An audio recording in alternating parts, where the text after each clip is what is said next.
Yeah, we've got about 5 or 6 people online now following us. So it's really... Okay.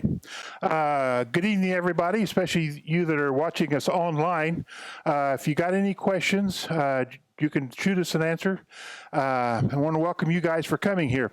Tonight, we're going to be going over really the part of the course that I think is the most interesting. It's really the heart and soul of amateur radio operating, and that is just how you actually operate when you get on the air. And that's what we're going to be going through tonight, all the various techniques, various styles of getting on the air. We're talking about nets, emergency communications, and that line. So we'll get started right into it. First of all, we'll be talking about the contact basics. We're going to show you guys how you actually make contact on the air. Typical telephone conversation. If you pick up your telephone, hi, you identify who's participating in the phone call. This is so-and-so, usually some guy trying to sell you automobile insurance. Exchange your information, you know, it's a nice day, all that kind of stuff. Have a nice day, see you later on, and then you hang up the phone. Amateur radio is basically the same identical thing. We have the greetings, we identify who we're calling, we use call signs to identify each other. We exchange all the information that we do.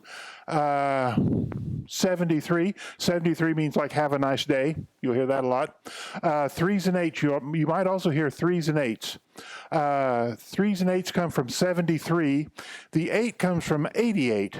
88 is a Morse code slang for hugs and kisses, that kind of a thing. But you'll hear 3s and 8s, or you might just hear somebody say 73, and then you end the conversation. Amateur radio, we like to pride ourselves in that we run an organized radio system. We try to speak clearly, distinctly. This is a big problem. We'll be going over speaking clearly and distinctly in a little bit when we start talking about the phonetic alphabet. One thing to remember is you can't see the other person talking. So you kind of got to be aware that you might say something. If you offend them, they're offended, right? But you got to remember, you don't know who you're really talking to. You're just talking to a voice. You use the phonetics when needed. The phonetic alphabet. We use the standard international phonetic alphabet. We don't use public safety phonetic alphabet. Public safety, the cops, fire department, A Adam, B boy. We have A alpha. B beta, that kind of stuff. We use just a slightly different term, but they're interchangeable. Everyone's aware of them, that the first letter of that word is the letter you're trying to talk about. Another thing about phonetics that you might want to be aware of is even though you're using phonetics, even though you're using a word to tell this other person what letter you're talking about, you got to be careful. One of them that we run into a lot, especially in contesting, especially when guys are a little bit tired, the word S is Sierra, right? Sierra for S, makes sense. However, if you're tired and wore out, you'll hear somebody say, this is Sierra, Sierra, and you'll write down C, Sierra, instead of writing down SS. So you do kind of got to be on your toes, especially when the fact that you're dealing with people overseas when they have their accent. Most of the people you guys will be talking to can speak ham radio English. You know, you can't really get into an in-depth conversation with them about this and that and everything, but they know stuff like types of antennas you'll be using, power, and that kind of stuff. Another one is India. My call sign, WI9B, Whiskey India 9 Bravo. I usually say Whiskey Italy 9 Bravo because I've run into situations where I've said Whiskey India 9 Bravo. They copy it as WN9B, India is where that comes from. So you do have to be a little bit careful. The only other thing in the phonetic alphabet you should be aware of is Z, Zulu. In the United States, we usually say Z. Our ham radio call sign, K9UXZ. We could say K9UX Zulu, but we say Z. It just breaks it up a little bit different than saying Zulu, because Zulu is the time zone. Zulu, when you're over in Greenwich, England, that's the start of the day over there in Greenwich, England, their Zulu time. Here in Illinois, we're Sierra. For instance, right now it would be 1905 Sierra. That would let everyone know that we're talking about this time zone. You go further west, it's R. You go further east, it's T. But every time zone has got a different letter of the alphabet. We happen to have S, Sierra, for our time zone, just to let you know. This is something really big here. All communications are public. Anything you say on the air can be listened to by anybody. In fact, they can even record you without your permission. We are using public airwaves, so they can record what you say. So you should choose your topics accordingly. Radio manners. Now, you got your license. You guys will be authorized to operate on 10 meters. And when the sunspot cycles really start heating up, 10 meters will get really, really exciting. 28.3 to 28.5, I think it is for technicians. But let's say you want to operate at 28.4 megahertz for any reason. You put it there. You should listen there for just a little bit to see if anyone else is using that 28.4. And you listen for a little bit because you have to understand that when you're on 28.4 and you're getting ready to transmit, there may be a guy in Louisiana talking to a guy in Maine. You can't hear the guy from Louisiana, but you might hear the guy from Maine talking back to him just because of propagation. So you listen for a little bit to make sure that if there is somebody talking, you can hear one or both sides of the conversation. If it is clear, you're authorized to use it. The basic way to do this, by the way, is you just get on the air, you go to like 28.4, and you say something like, is this frequency in use? WI9B. Is this frequency in use? WI9B. You usually say it about 3 times. And then you wait, because while you're saying this is WI9B, that guy in Louisiana who cannot hear you may be talking to the guy in Maine, but the guy in Maine might be able to hear you. So that's why you want to wait a little bit once you start asking if the frequency is in use, just to make sure that there's nobody using the frequency that you just can't hear, but someone else can. And then you're authorized to use it, of course. Station identification, 10-minute rule. Every 10 minutes, you have to give your station ID, your call sign. And at the end of your conversation, you have to get it. You do not have to give your call sign at the front end of your conversation. The only reason you give your call sign at the front end of your conversation is just to get the other guy's attention. If I want to talk to Doug, I can get on our 2-meter repeater and I say, hey, Doug, this is Russ, you on the air. Perfectly legal. Or I can say, KC9 VFI. WI9B, are you on the air? Either way. If I give out call signs, everybody knows who I'm trying to talk with. We've got several Dougs in the area. So, that's the idea. But you don't have to get it at the beginning. Some of the older ham radio operators has been around for a long time. They still think you have to give it at the beginning. You don't. Every 10 minutes and at the end of your conversation, you have to give your call sign. And this is the same as our repeaters too. If you're using our repeaters, after 10 minutes, it will automatically ID itself. You're saying at the end of the conversation in total, not at the end of each transmission.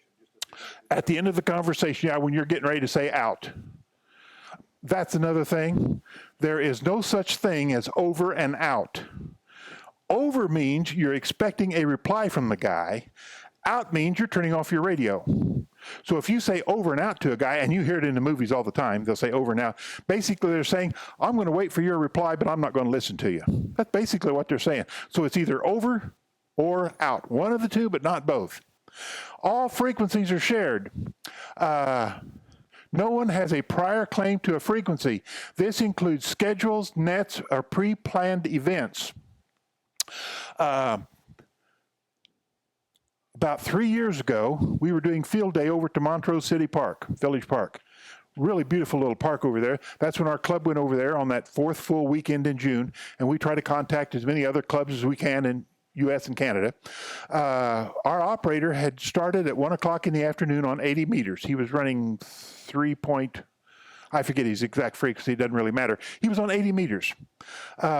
later on in the afternoon, some of these guys got on there and told him he had to move. It was their frequency. It was time for their net to begin. He said, no, I've been here since 1 o'clock. I'm on the frequency. You guys should go to your alternative frequency. Well, that wasn't good enough. They wanted their frequency. They wanted their number. It got so bad that one of the guys from southeast country from here, or states from here, called me up at home and complained that one of the members of my club was messing up with their net frequency. I politely told him, he said, hey, listen, if he was there first, according to the net rules, you should go to your secondary frequency and start operating, but they didn't listen to that. You'll run into some really strange people on the air that they think they own a frequency. You do not own a frequency. So anyway, if you're on that frequency, that is your frequency. You don't own it, but you get all rights to it, and no one can kick you off of it. As far as schedules and nets and pre-planned events, even this is an ARL net directory. There are all sorts of nets going on the HF bands. You name it, they've got one net for Navy destroyer men. They've got one net for, one net for preachers, one net for missionaries. They've got nets for guys that are into model railroads and model airplanes and stuff, all kinds of different nets. And even though you've got a good organized net, and even though it's in the book, if somebody is already on your frequency that you normally use, procedures are you are supposed to go to your secondary net frequency. You're supposed to have that set up. You should have your plan B for a frequency. These guys in the last field day, they didn't. They were just really big-headed about everything. Schedules. The schedule right here is usually between two guys. You have a friend that's maybe in an Air Force base in Thule, Greenland, and every day at the same time, you two guys get together and talk. That's a schedule. You're scheduling the same guy about all the time. Pre-planned events. A pre-planned event is like if there's a special doings going on in your county or in your city. We had the Vietnam Veterans Moving Wall here in town several years ago. We put up a special event station just for that. A couple of us ham radio operators who happened to be Vietnam veterans, we manned the radios, and people talked to us from all over. Yeah, it was quite some time ago. Just lost it. There we go. I think we got it again. There we are. Nets and pre-planned events. Okay, and it says be flexible, always have your plan B. If you have a schedule with a friend, if you are getting into a net or if you run the net, always have a secondary frequency to go to. The net, we have a net here in town every Wednesday night at 7 o'clock on the 2-meter repeater.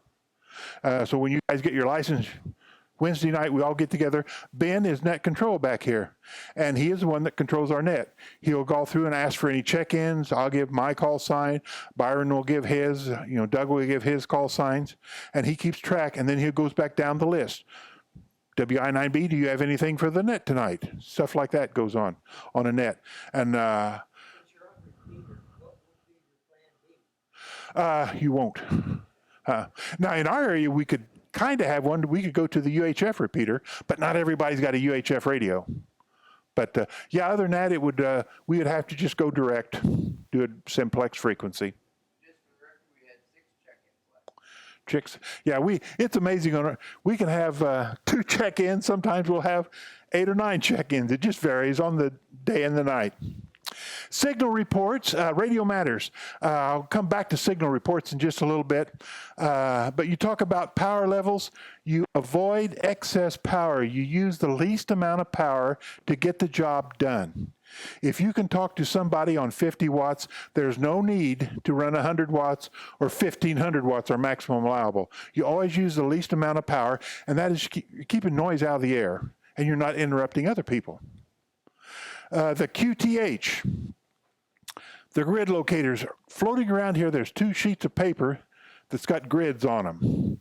Okay, ARL divided up the United States into grid patterns, and a lot of people now, they're trying to see how many grid pattern people they can get.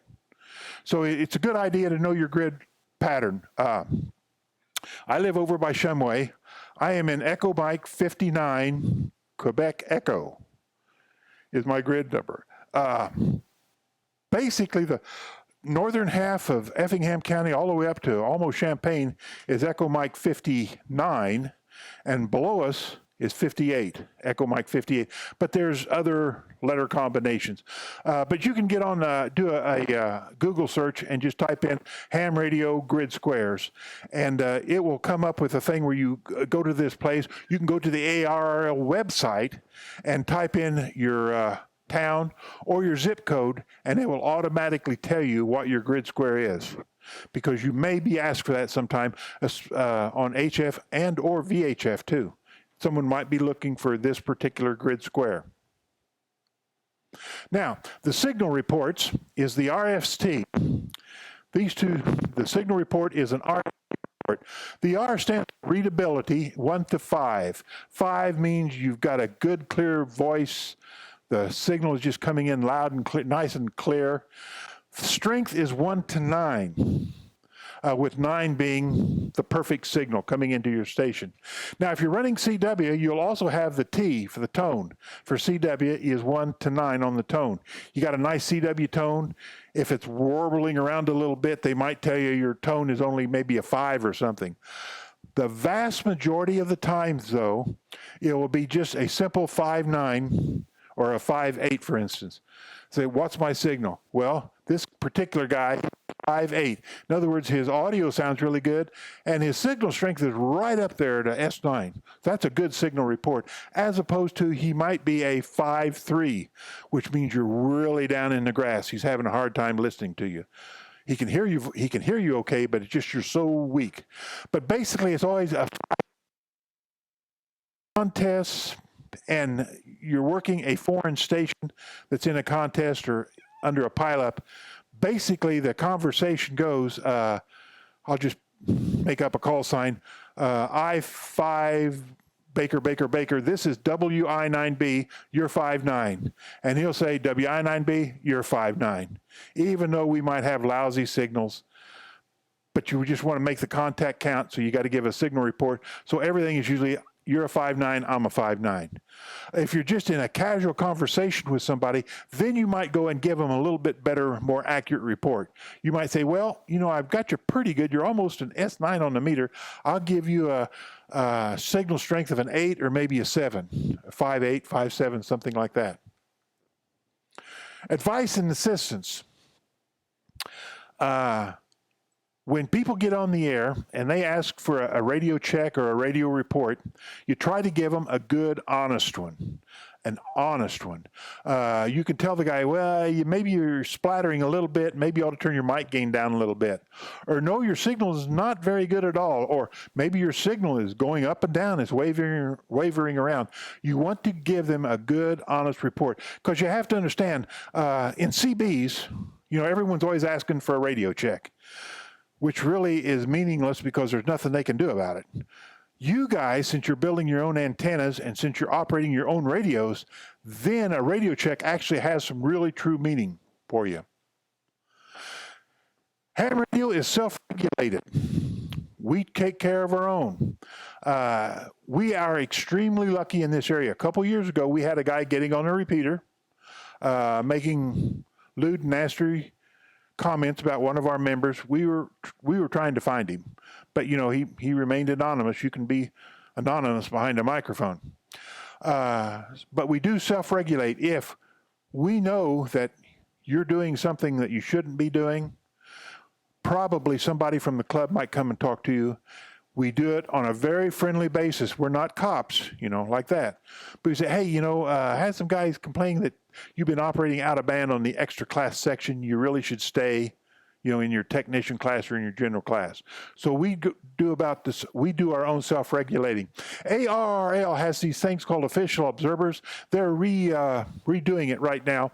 But they are guys that will actually they don't like talking as much as they like listening.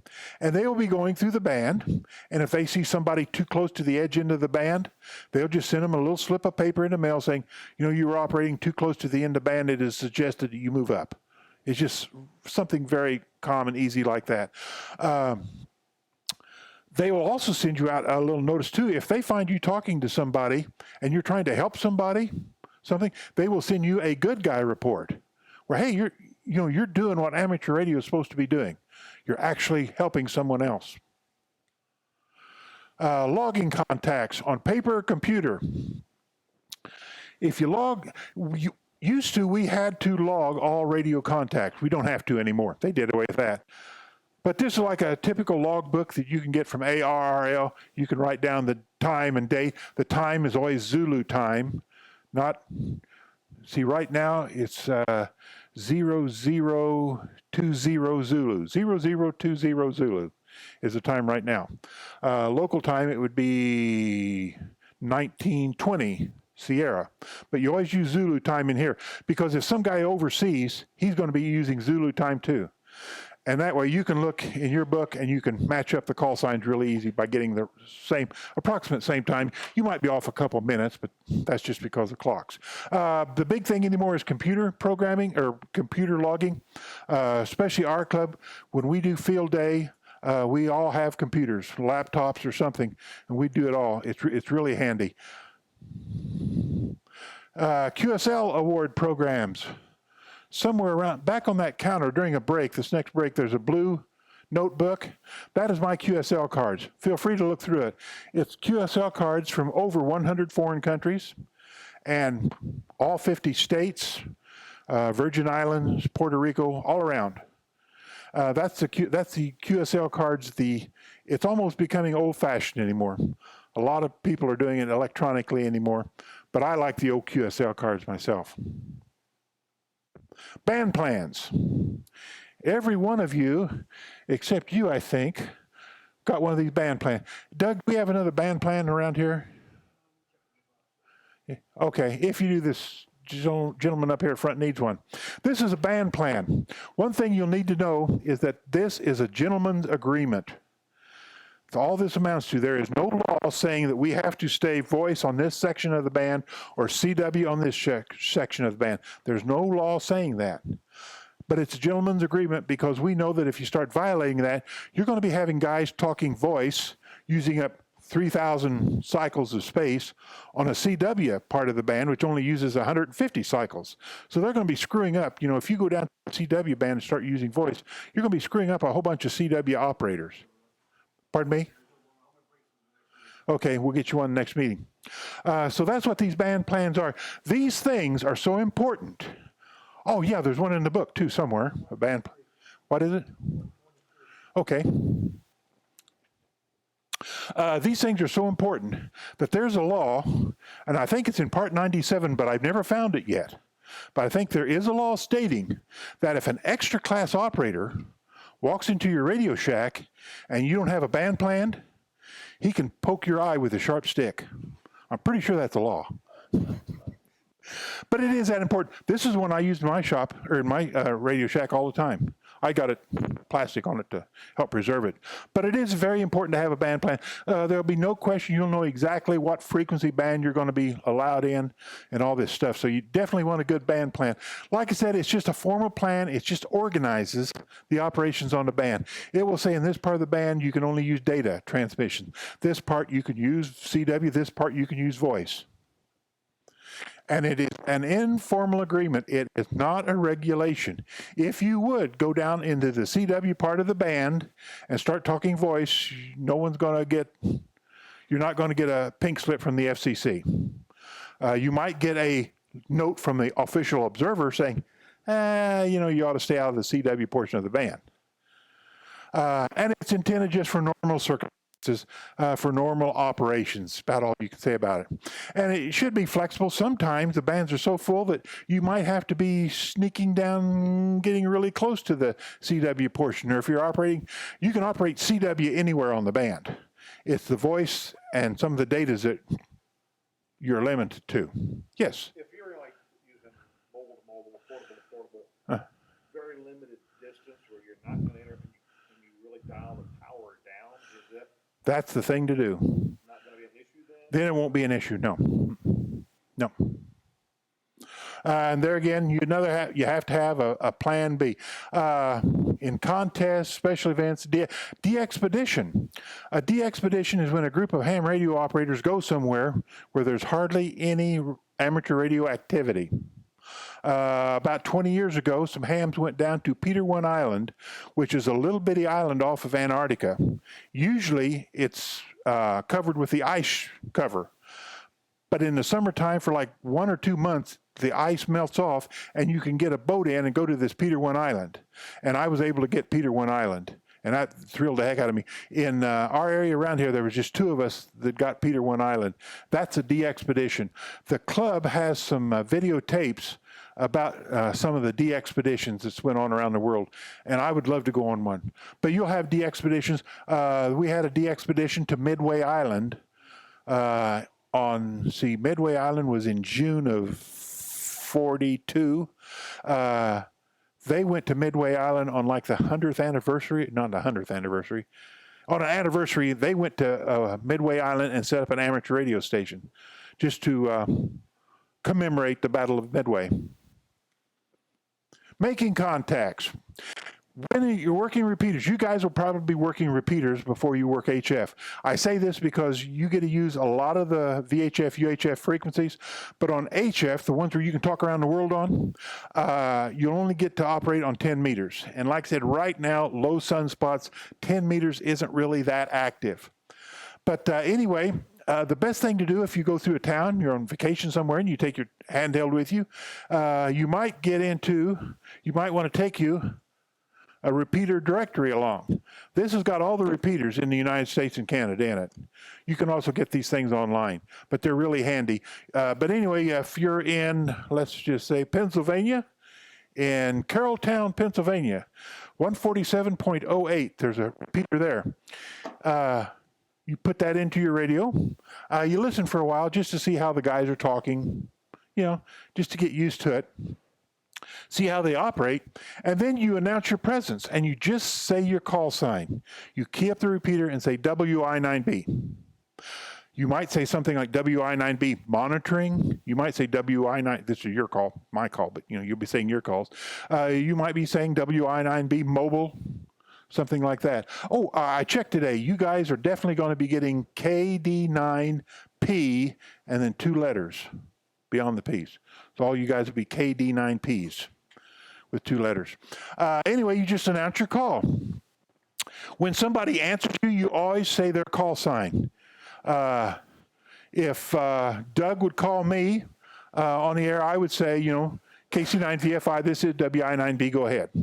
That way, everybody that happens to be listening knows that Doug and I are starting a conversation going. So that's why you just say his call sign followed by your own.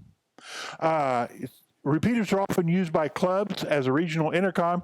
We do that here. The Effingham National Trail Amateur Radio Club, K9UXZ, that's our club call sign.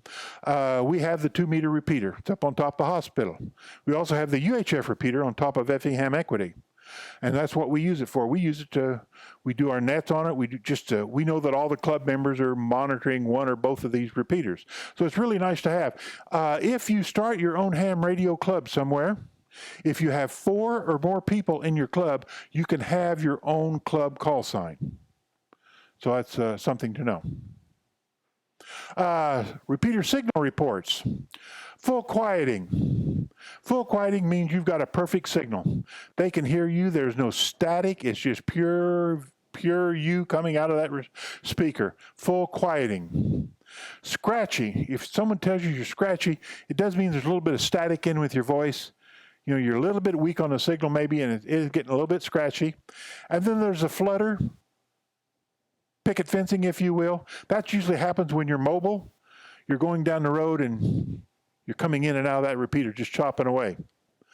And another one is the just in and out, occasionally copyable, but mostly inaudible.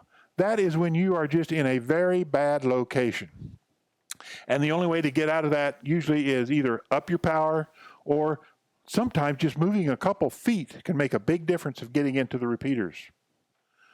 Now, making contact on the HF bands on CW or SSB, you start out by saying CQ. CQ means I am calling anyone. I know this is going to be I don't know if this question will be on the test, but I know there's a test question about CQ. It means I'm calling anybody. Let's go back to that one. You're on 28.4, right? You want to talk to somebody somewhere. You don't just get on there and say CQ. You don't just get on there and say CQ followed by your call sign. What you should be doing, if I'm working for my Worked All States Award and I need Texas, the last state I need to get my 50 states, I would get on there and I would go CQ Texas, CQ Texas, CQ Texas. So everybody knows I'm trying to get a hold of Texas, so they all don't bother me. I just want a Texas station. And then I would say CQ Texas, CQ Texas, CQ Texas. This is Whiskey Italy 9 Bravo, WI9B, working on my Worked All States, and I need a Texas station, please. CQ, CQ Texas. This is WI9B. You talk for a little bit. Now, the reason you talk for a little bit and do just a lot of verbiage is because people down in Texas, they aren't just going to happen to be on 28.4. You have to understand, we get millions of frequencies to use. And they'll be just tuning through 10 meters and they'll hear something coming on. And the closer they tune to you, you get louder and then you start coming in clear. So they get a chance to tune into your station and hear your call sign. Like I said, if you just get on there and say CQ, they'll miss it. It's so short. So you do want to get on there and say CQ, CQ. If you want to talk to a foreign station, it's CQDX. DX meaning distance. A DX station is anybody outside of the continental United States and Canada. Alaska is considered a DX station. Hawaii is a DX station, even though they're states. And then, of course, all the other countries around the world. So CQDX means you want to talk to somebody outside the continental United States. To answer, you give a call sign followed by your call once or twice so they can hear it. When you're talking to a guy on HF especially, sometimes you need to listen to them for just a little bit before you can truly understand what they're saying. It's really weird. If, like, I've got a high-frequency hearing loss, when Ben first got his license, he would get on the air, and his last letter of his license is F, Foxtrot. I can't tell if he's saying F, Foxtrot, or S, Sierra. F and S. They sound almost identical to me. So that's why you need to do that on the HF bands, especially use those phonetic alphabets so you can make sure you're getting the right call sign. But you say it once or twice so they can have a chance to write it down. The use of phonetics is very common. Like I said, all the phonetic alphabets, we all use the standard international phonetic alphabet all around the world. So a guy in France will be using the same Sierra, India, Charlie, they'll be using the same one. And you will be amazed, too, that people, even though they're using the international phonetic alphabet, sometimes you'll have trouble understanding the word they say because of their own, oh gosh, what can I call it? Just the way they say the words and everything, the way they pronounce words. Yeah, dialect, yeah, that throws into it, yeah. So that's one thing you have to be aware of is that international phonetic alphabet. It's usually a good idea to have it, a sheet of paper laying there by you, but after a while you'll get so used to it you won't even need a cheat sheet of the phonetic alphabet. Making contacts, you definitely have to take turns. You take turns in the nets. Like our 2-meter repeater net, when Ben's running it, he lists in everybody that checks in, he goes to the top of the list, and he goes down in order. Now, if somebody that's in the net that's later down wants to talk to someone in the upper net, he has to go to Ben to get permission to talk to this guy. The net control controls the net. He's the guy that keeps the order. Round tables. A round table is when just a bunch of guys are talking about something. You might be in a group of volunteer firefighters, right? And you guys are just shooting a bull about it, you know. There's no really net control. That's when it really comes in as taking your turns. You got to listen just a second before you start transmitting so you don't transmit on top of each other. Shared contacts. A shared contact is when two people are talking to the same singular station. You might have a guy in Indiana and a guy in Oklahoma talking to the same guy down in Texas. These two guys are talking to the same guy down in Texas. That's called a shared contact. And that's when you just got to take turns. Breaking in. If you hear two guys talking and you want to add something to their conversation, you simply wait for a break in their communications, and you simply just give your call sign. That's all it is. You just wait for that pause, and you just give your call sign. And I have never heard of anyone not acknowledging somebody breaking in, because you want to acknowledge them. You don't know, they might have car trouble or something. You might be able to help them. So basically, if you want to break into a conversation, you just wait for a pause in between the two guys that are talking and quick throw your call sign in there. And you got it. Last night, Ken was running the net. You made your mention, just finished watching a movie about where blowing up. Yeah. If I wanted to ask you a question, say, did you rent that or was that on TV? Mm-hmm. How would that politely go about that, asking you a question? Dan is running the net. If I was in your shoes, I would net control. I'd like to talk to WI9B. Oh, Just something that simple. all right. Yeah. And this is just actually a verbal acknowledgement saying, go ahead. He's not doing anything technologically. No. Okay, he just says, like, go ahead. It's just go ahead. Yeah. Is this the kind of, so in case, like, say, you two are talking, I can hear him, but I can't hear you. Right. And I got something I want to add to the conversation what he said. That way I can get in the net controls monitoring, could hopefully hear you Yeah. and say, Mm-hmm. tell me to stand by. Or, Yeah. And if you couldn't hear me, the net control would probably relay the information for you. You know, they can do that too. So, yeah, it's just a good organized way of radio communications, just so you all don't start talking on top of each other. In FM communications and repeaters, there's something called a capture effect.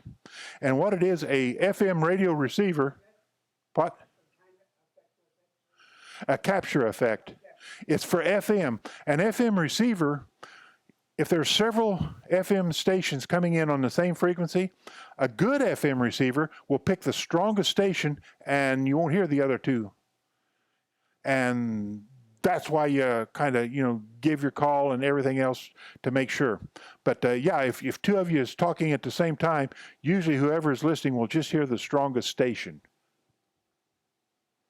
Simplex FM, that is strictly just walkie-talkie to walkie-talkie, okay? You're on the same frequency, transmitting and receiving, just like CB channels. Everybody's on, say, channel 4, you transmit on channel 4, you receive on channel 4.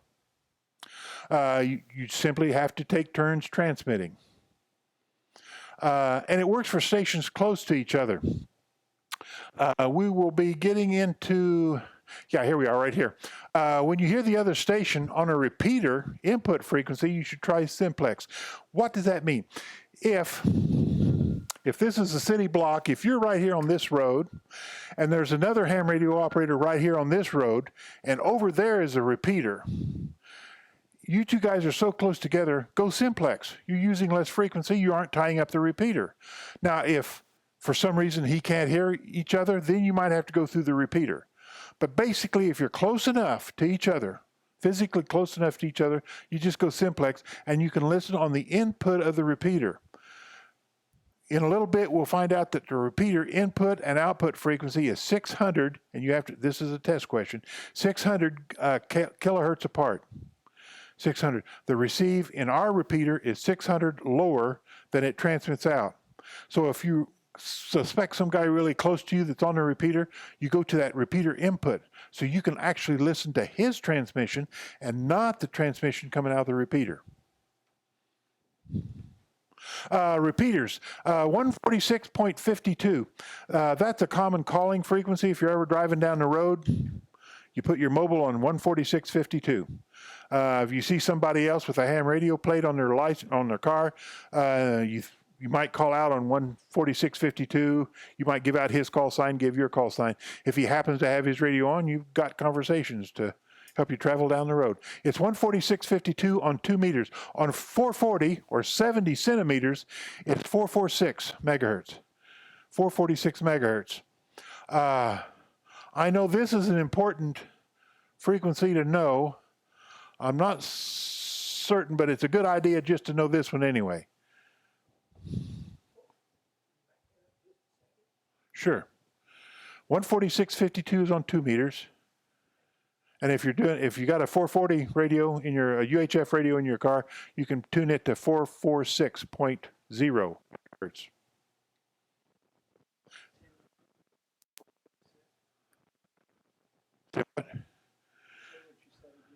Okay, 446 is the UHF, common calling frequency. So if you got a UHF radio, like our repeater is 444.125. It's right up in that same 400 megahertz range. Repeater review. The actual repeater up on top of the hospital and the one up on top of Equity is like all the other repeaters in this world. They have a transmitter and a receiver, and then they're connected together by a controller. This controller is the one that checks for that subaudible tone to see if it's going to turn on the transmitter to let you into the repeater. It's generally, of course, located on a high place for obvious reasons. You want the antenna up as high as you can.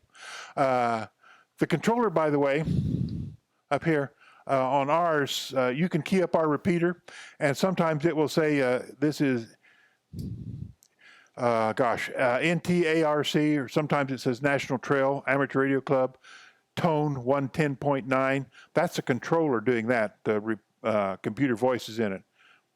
And like I said, it also makes sure that someone that's got the right tone is using our repeater. I'll get into that in just a little bit. And of course, it dramatically extends the line of sight range. As you can tell, you know, these two guys, 2 blocks apart, they can't talk to somebody on the other side of the county. They have to go to the repeater. It extends that line of sight because it's up so darn high. This is how the repeater works. It is the antenna up here. The signal, all the frequencies are coming down and it goes into the receiver.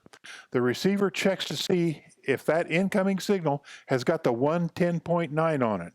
If it does have the 110.9 subaudible tone, it will go ahead and key up the transmitter, and so it will, as it comes in, it will go right back out again. So if you're on your walkie-talkie, you key it up, you'll notice it'll say for our repeater now, it'll say 146.295 coming in. It says it's okay, it's got the 110.9 tone on it, and it goes out to the transmitter, and then the transmitter starts retransmitting your signal out on 146, 895. 895 and 295, they're 600 kc apart. That's the basic way the repeater works. Now, duplex operation is just a little bit different. Duplex, you're transmitting on one frequency while listening on a totally different frequency. With a repeater, you're really close together. Something like duplex operations, and one thing I want you guys to try, I think you'll have to get your general class before you can do it. Over Armed Forces Day, some of the military bases gets on the air, and they will transmit on their military frequency, which is real close to a ham radio frequency, and then they listen to the ham radio frequency. I've done this. I've transmitted out on the amateur frequency. They transmit on their military frequency, and that is where this different frequency comes in. So I'll be having two completely different conversations, or two different frequencies altogether. But that's a duplex. Repeaters do use the duplex communications. However, the repeaters are always really close together. It's not spread out to any random type difference between the two. The output frequency is the one you listen to. When you go to find a repeater, the first thing you want to do is find the repeater output frequency. You tune that in so you can start listening to that repeater. The input frequency. Luckily, with these handhelds nowadays, all of them will automatically shift your signal down 600 kc or up 600 kc automatically. In the old days, we had to literally program in 146, 295, and that kind of stuff. But now they do it almost all automatically, which really makes it nice. Yeah. Things to know about when you use a repeater. You need to know that output frequency of the repeater. You need to know the frequency offset. That's either up or down 600 kc. And therefore, you have to put in that input frequency. And you also need to know the repeater access tone. Whoops. The access tone, if any. Our repeater, it will not let you use our repeater unless your signal has the 110.9 sub-audible tone along with your regular voice. It has to have it. Some repeaters aren't like that. Some repeaters are just say, hey, if you can get into the repeater, you can use it. They let anybody and everybody use it. Well, I work for ISP. I remember the verbiage from the radio techs talking about PL tones. That's, private line tone. yep. You'll be getting up to that in just a little bit. Private line. That's a Motorola term. But anyway, repeaters are usually identified by their output frequency. Like this one, you're telling somebody you're gonna meet them on the 443.5 machine, a UHF machine. Here, the specific frequency is used. You can also say, let's go to the 94 machine. That is an abbreviation of the repeater that happens to have its output on 146.94. Around here, we will say, let's go to the 895 machine. That's the last three digits of 146.895. Another thing you can do is, how about the NARL repeater? NARL is the Newington Amateur Radio League at ARL headquarters, and that's what they call their repeater. We can do the same thing here. We can go, let's go to the NTARC repeater. Now, around here, you'd have to designate whether it's the VHF one or the UHF one. But you can also call it by just the name of the organization that puts the repeater up. You guys will be able to put up your own repeaters. And you'll have to go through a volunteer organization that you tell them what you want to do, and they will find a frequency in this area that you will probably not interrupt other repeaters on. And then you can literally put up your own repeater. You get to choose your own sub-audible tone, that 110.9. We chose 110.9 here for no particular reason. It was just the guys that put it together chose 110.9. Yes? How do you transmit the sub-audible tone? Your radio will do that automatically for you. Yeah, when you're tuning your radio, when you're programming your radio the first time, if you're in at Pennsylvania or whatever, you tune your radio to that repeater you want to listen to. You push on here up or down on the input frequency. You push that button, and then you go to the tone. You have to set the tone. Some repeaters will tell you the tone. Ours does. It tells you 110.9. But a lot of times you do have to go to the repeater directory. The repeater directory will tell you what tone to use.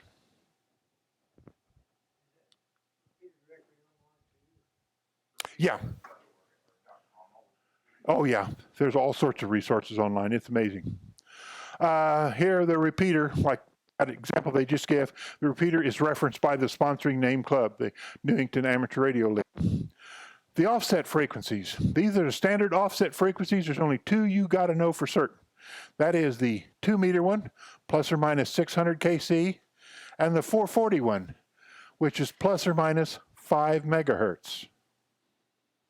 So make sure you know that the UHF one, the 440 machine, or the 70 centimeter, whatever you want to call it, is a plus or minus 5 megs up and down. There's the plus and minus. It depends on the plan. If your repeater is up at the high end of the VHF band, it will automatically make you go down in frequency because it doesn't want to send you up and out of it. So if you're on the high end of the band, it's always a minus frequency. If your repeater's on the low end of the VHF band, then it'll make you go up. So it keeps you inside your band. Other bands have different standardized amounts of offsets. You can find that online, or if you keep these books here, you can get it there. But the two that you guys will mainly be using, I think realistically 98% of the time, maybe 99% of the time, will be 2 meters or the 70 centimeter 440 band. Now here we come to the tones. It presents from accessing multiple repeaters at once. In eastern Kentucky, there is a repeater on our repeater frequency, or we share the frequency. It's not our repeater frequency. We share repeaters. If the tropospheric conditions are just right, if sporadic E is doing its thing, you can hear that repeater in eastern Indiana really, really good. Signal report, well, with FM, you're supposed to say full quieting or scratchy. It would be just above scratchy to full quieting. It comes in really strong. It's got a different tone than ours does. And what this would be is if it had the same tone, I might key up trying to get into our repeater. I would also be keying up possibly causing just, interference everywhere like this. That's what the PL tone, so you can only get them once. It is a sub-audible, low-frequency tone that must be present before the repeater transmitter turns on. If you get the tone, if you're programming your radio and you put the wrong tone in it, you're not going to get into the repeater. The tone has various names depending on the equipment manufacturer. For instance, CTCSS. Make sure you know that. Continuous tone coded squelch system. Continuous tone. As long as you are talking, your radio is putting out that subaudible tone, so that transmitter stays on. That's a CTCSS. PL tones is a Motorola thing. Same thing. They just, different names for different things. There's also privacy codes or other tones you can do. The main ones you'll be running into is the CTCSS or PL tones. That's what the vast majority of the repeaters use, of the FM repeaters. Now, if you get into digital repeaters where you're hooking like computers to computers together through the various repeater networks, then they will use the digital coded squelch. They use actual digital. They use that the DTMF, dual tone multiple frequency, the same tones you hear when you do a telephone. The access tones are usually published along with the repeater industry in these repeater directories. It's also announced like ours does when the repeater identifies. Every 10 minutes or so when our repeater identifies, it usually will say 110.9, right? PL, CTCSS, a PL tone is 123.0, meaning that the subaudible tone is 123 hertz. That's twice the 60 cycles that's going through a thing here. The tones are usually programmed into the radio along with the actual frequency and the offset frequency, the input. Repeater controls. Every repeater must be able to identify itself. It can identify itself in CW. It can do a maximum of 20 words a minute CW, where it will say K9UXZ, except it says it in Morse code. Or it can be a synthesized voice, which is what ours does. In fact, ours does a little bit of both. Usually if the 10 minutes is up, sometimes our repeater will send its ID out in Morse code at a slightly lower level than the guy's talking on it. So the guy, if you're talking on the radio, the repeater could be identifying itself in CW and you wouldn't notice it, but the guy you're talking to could. He would hear that CW in the background. It's the same ID requirements you have. Every 10 minutes or at the end of the conversation, it'll ID. Timeout protection. It protects against bucket mouths. We had a guy, when Fetters was here in town, there was a ham radio operator. He loved radios. He got off work at about 3:55 every day, and he lived over in Toledo. Toledo is 20 miles from here, 30 miles, however it is. He would talk from the parking lot in Neoga till he got home in Toledo. It was almost hilarious. All the guys around here knew, we might as well turn off our radios. We are going to get on the air for a while. And he was very good about it, though. I mean, he would talk to people and everything, but it was amazing how he could find that much time and stuff to talk about. Usually it's 3 minutes. The courtesy beeps and tone signals time out the reset. Basically what it'll be is it will literally just turn off when you're talking for maybe more than 3 minutes steady, it will just turn off the repeater. And then when the repeater kicks itself back on, you'll hear the tones letting you know that the repeater's back in service, so to speak. Auto patch systems for phone calls. Some repeaters are literally hooked up to the telephone, to the hardwired landline telephones, where you could get on your walkie-talkie, key up that repeater, punch in your telephone number, and you could talk to your wife and ask her what you're supposed to bring home for supper, right? One big drawback is someone has to pay for that telephone line. The telephone company just don't let you use their system easy. If you had that, she had to also have a ham license. Nope, because she's talking on the telephone.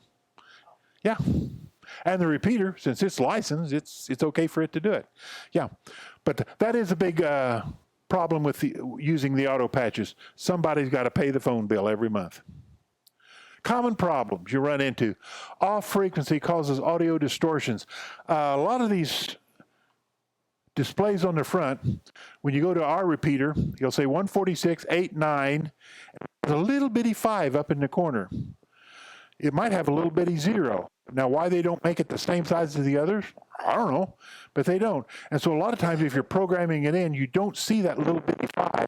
You might be programming in a 0, which means you're slightly off frequency. You can still get into the repeater, but it will cause distortion.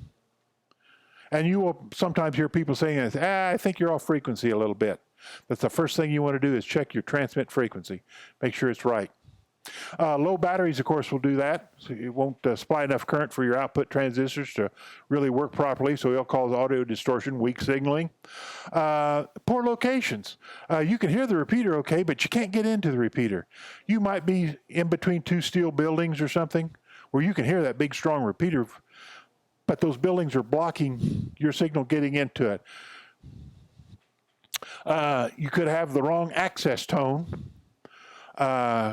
That's something you got to find out what the tone is being used on that particular repeater, and then double check to make sure you programmed in the right tone. And then if the repeater drops in and out of your receiver, your squelch setting is too high. A lot of these radios nowadays have got automatic squelch control, and it automatically finds out where the static begins, and then it raises it up just a little bit to keep it nice and quiet, right? Well, you might be in just that particular area in this world where that signal just isn't quite strong enough to hold it, so the receiver will turn off and on. Digital repeater systems. These are repeaters linked by the internet. They use digital audio. It's called VoIP, Voice over Internet Protocol. With the regular FM, you're going like this, going out. With AM, you're going up and down with audios. With digitals, you're sending out pulses. Binary pulses, exactly. Yeah, and that's the digital audio. It's similar to the Skype that you can get on. It does allow communications worldwide by using the Internet Radio Linking Project. I'll say it like, it's like computer software it's the same computer software that everybody around the world uses, so their computers are all linked together. And one of the best places is Echolink. As soon as you get your license, you want to go to do a Google search for Echolink. Download the Echolink program. As soon as you download it, they will then ask you for a copy of your license. You just email them your license. And then they put you on the Echolink users list. And what happens is when you go to your computer and you bring up Echolink, it will show all the stations in the world that are currently hooked up to Echolink. You can go to Israel, and it will list all the repeaters in Israel. And you just highlight the repeater you want to talk to. You can either talk to it directly with a mic from your computer, or if you have a gateway system, a link, like if we had one here in Effingham, we would have a repeater, but except the repeater, instead of being hooked up to a transmitter, it would be hooked up to the internet. So I could take my walkie-talkie, key it up, put in the I think it's a 5-digit code for these various repeaters and whatnot and individuals around the world, and it will automatically turn on their repeater. And then I can give my call sign. It will come out of my radio into the receiving radio around here somewhere, down into your computer, into the internet, and it will come out through the internet out in Israel, and it will key up that repeater in Israel somewhere. So it's really neat. So you can take with a handy talkie here, you could talk to anywhere in the world with it through the internet, through Echolink. It's really cool to see. If you click on United States of America, it has all the 9 areas of our call signs. And if you go to region 9, you'll see everybody in our region here that's on Echolink. You'll see your own call sign on there. And if your call sign is on there, you should be ready because somebody might be calling you from anywhere in the world. So it's really cool. Is that kind of cheating Yeah. That way. Yeah, there's another thing going around. It's really getting popular called FT8. And FT8 is basically one computer talking to another computer. No microphones really involved at all. And a lot of guys are doing that now. It's really weak for weak signal contacts. With 40 watts, you can talk to a lot of places around the world. But computer talking to another one, I like that human aspect in there, you know. But that's one thing you'll want to do is get on Echolink when you get your license. Access codes on system websites, you'll see that a lot. D-Star. This links repeaters and digital voice protocols. These repeaters are dedicated to digital stuff, not voice. So if you've got a digital radio, which is good audio and everything, it's a lot quieter. You can program in where you want to go, basically. D-Star. StarCom system? Kind of like Sarcom, yeah. Same type of thing. It's got the digital voice modes and digital data modes. You can go on these D-Stars. You can do either digital voice contacts, or you can make the digital mode contacts where you're exchanging computer apps or something like that, anything like that. These repeaters can be linked together worldwide too. It's kind of similar to the Echolink in a way, but they're linked together. And it's the call user to user based on call signs. You have to call a call sign on it. You put in their call sign. It'll have a numerical identification number to it. But it's basically, bottom line is, it's all digital repeaters. Currently, it's an ICOM system, but they do say that Yaesu and Kenwood is also building digital systems that will work alongside with it. So right now with D-Star, and do you know of any other radios besides ICOM that's doing D-Star? I know Yaesu's. Yeah, I know ICOM makes are the only ones right now, and I think it was Yaesu that's. What's the one that Bridgecom's selling kit, D-Star, Well, yeah, hotspot? yeah. Any one of those. Any one of them will work. D-Star, NXDN, Yeah. do all five of the big ones. So basically, though, D-Star is all digital. Okay, now let's do some questions. Which of the following is a common repeater offset in the 2-meter band? 600 kilohertz. National calling frequency, 146.52. There's another frequency that's really popular, 146.5. 146.5, we use it around here for fox hunting. But 146.52 is the one that like you would be using on the open road somewhere. Repeater offset frequency for the 40-meter band is plus or minus 5 megahertz. Like our repeater here, 444, 125. To get into it, you go to 449, 125. You go up 5 megahertz. What's the appropriate way? This question shouldn't even be in there because I think it's so simple. What's the appropriate way to call another station on a repeater if you know the other's call sign? You say the other station's call sign, and then your call sign. Duh, right? And how should you respond to a station calling CQ?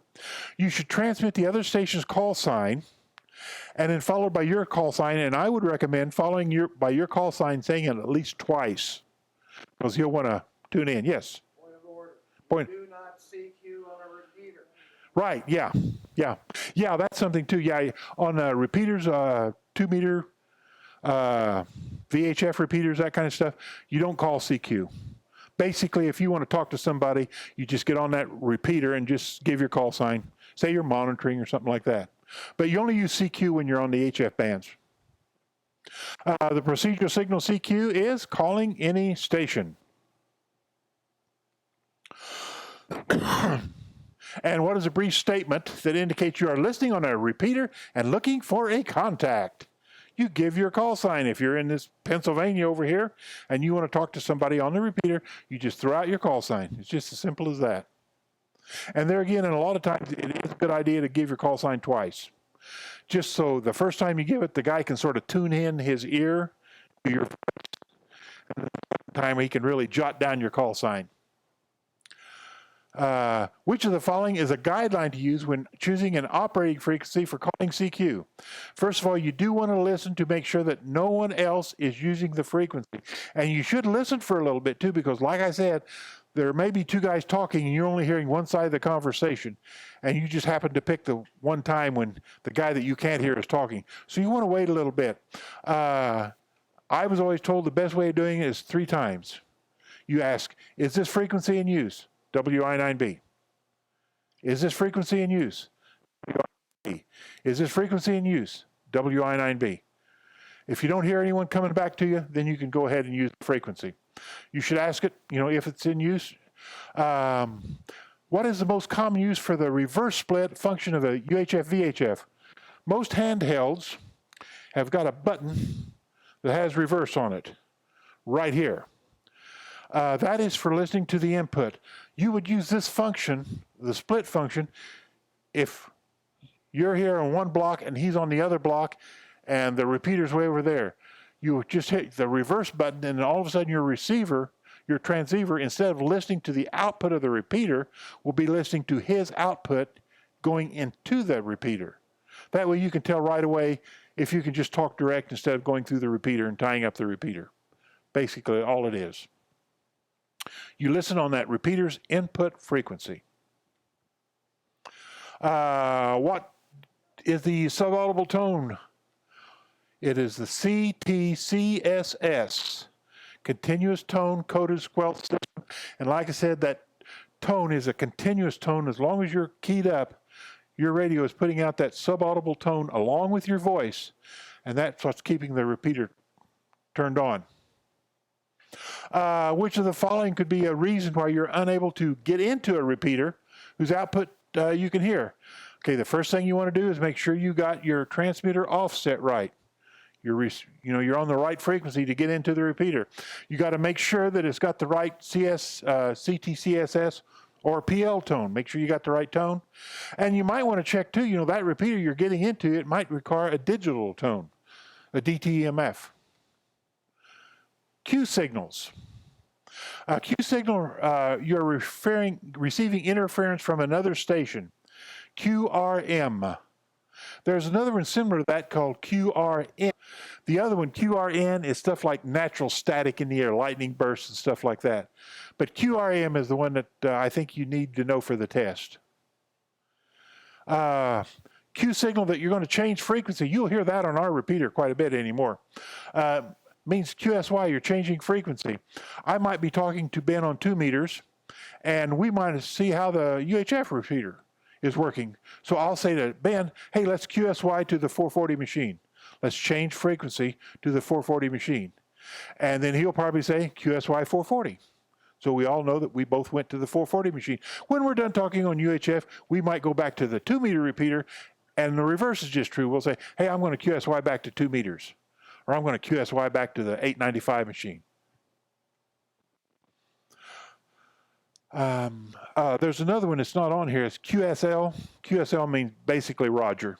I copy you. A QSL card.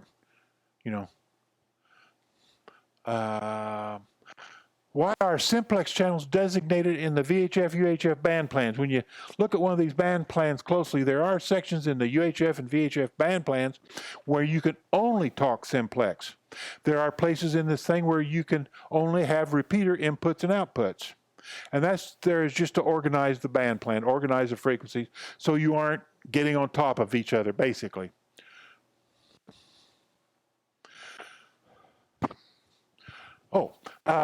What should you do to make sure their unusual words are received correctly? You should spell the words using the standard phonetic alphabet. And like I said, you will find out when you're talking to foreign stations, sometimes you will have problems understanding which phonetic word they're trying to say. It can be challenging at times, to say the least. Standard phonetic alphabet.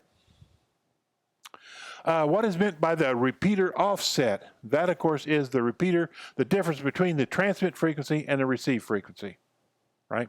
That's the offset. VHF, 600 kilohertz. UHF 5 megahertz. You got to report that your audio signal is coming through distorted or unintelligible. You could be slightly off frequency, which has been known to happen low, and you could just be in just a bad location. Simple as easy. With the batteries, everyone always says if you buy a handheld, the first thing you buy for a handheld is another set of batteries. First thing you want to buy, because you have charging one while you're using the other one. The second thing you might want to buy would be a magnetic antenna and replace that stupid rubber duck antenna. Air-cooled dummy load. And then you might be in the bad location. The grid locators.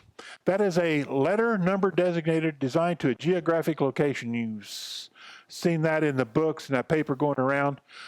This is basically used for people that are hunting squares, grid squares. It's just something you can do. After you worked all 50 states, then you might want to start working all counties in the United States. Effingham County, Coles County, Clark County, Robinson, not Robinson, but Lawrence County, that kind of stuff. There's awards for the county hunters, in fact, is what they're called, the organization. And then there's now the grid hunters too, where you can get all the different grids. How is access to some of the IRLP nodes accomplished? Through the DTMF signals. Instead of subaudible tones, instead of the CTCSS or PL tones, now you're using the dual tone multiple frequency signals. And how do you get a list of these nodes that use it? Well, you can subscribe to an online service. You can get it local repeater in these directories. That's about the only place you can really get a list of the actual nodes. Now, if you're really into these nodes, you'll get your friends, and they will be telling you the different stuff too, just on the air. But if you don't know any at all, then you'll have to get a book to find them. And what must be done before you can use Echolink system to communicate using a repeater, and I strongly recommend Echolink. You must register your call sign and provide proof of license. And basically, when you download Echolink, there'll be a place on there where they want you to get back to them and tell them what your call sign is. And you do have to show proof, by the way. You can't just say, I do have a call sign of WI9B. You have to send them like a copy of your license or something like that. And you can't just say, well, on the FCC website. No, they aren't going to go to all that trouble to look up your call sign. You are expected to do just that little bit of work of sending them a copy of your license. VoIP is a method of delivering voice communications over the internet using digital techniques. So when you do use Echolink, if you use it, you'll be using this.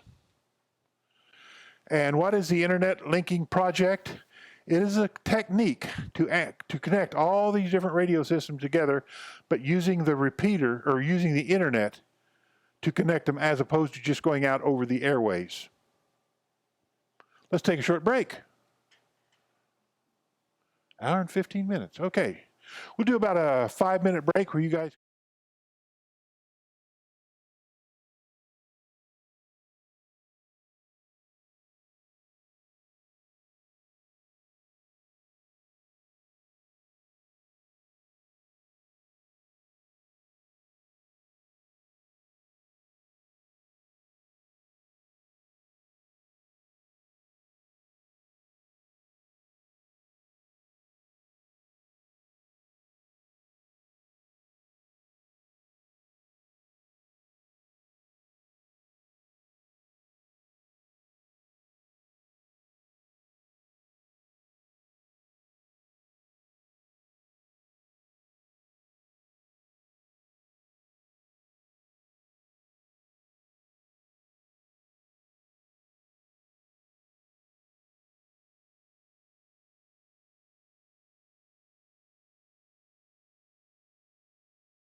lost our minds in the darkness of night. We live to die. We lose our souls every day. We lost our minds. We don't remember what's wrong and what's right. The world is dead but we stay. 'Cause we are born as living fights. We live to die. We live to die. And we surrounded by the night. We live to die. We are shadows in the neon light.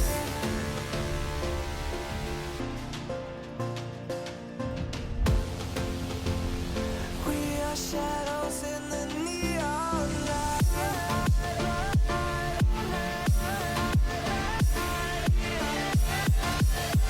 We are shadows in the neon. We are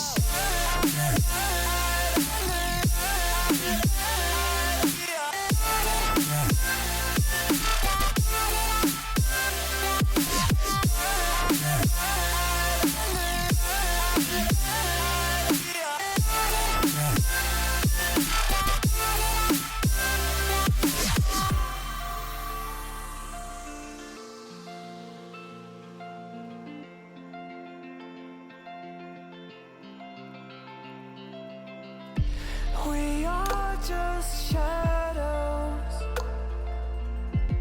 It's supposed to be that we die. It doesn't matter if there is no light anymore, no light anymore. 'Cause we are born as living fights. We live to die. We live to die. And we surrounded by the night. We live to die. We are shadows in the neon light.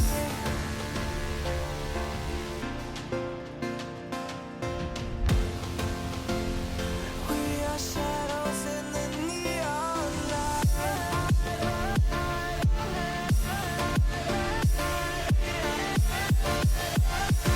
We are shadows in the neon. We are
We'd like to think we have some form of control still, making our constant binary choices and voicing our equally shallow opinions more loudly or quietly.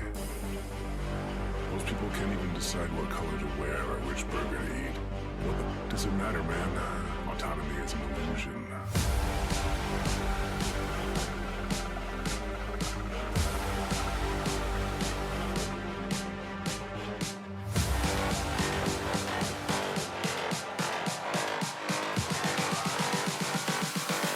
Autonomy is an illusion.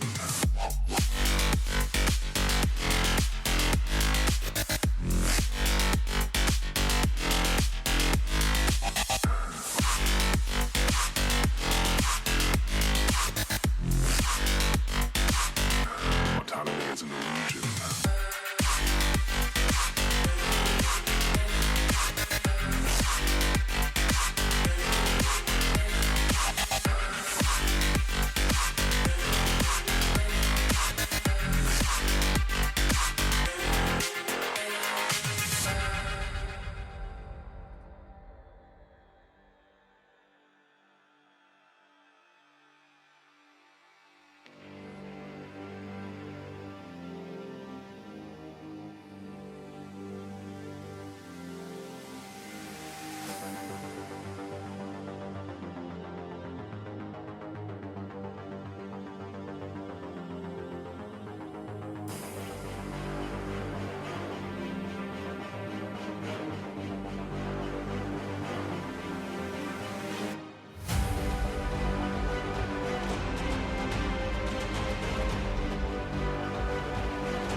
Most people can't even decide what color to wear or which burger to eat. What the does it matter, man? Autonomy is an illusion.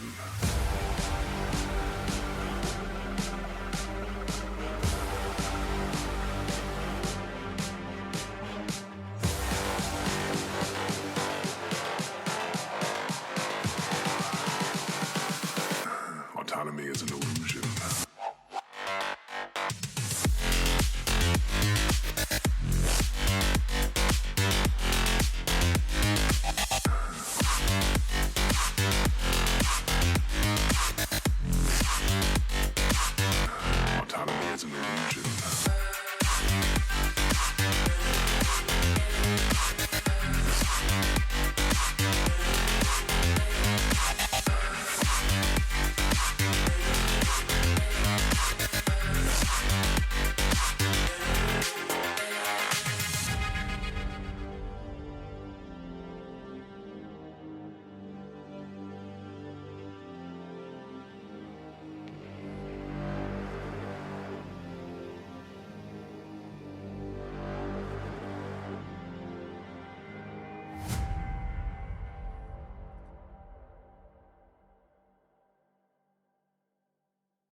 Chapter 6, Emergency Communications Special Modes and Techniques.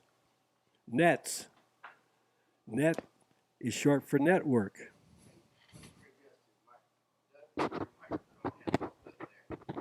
How's that now? Is that better?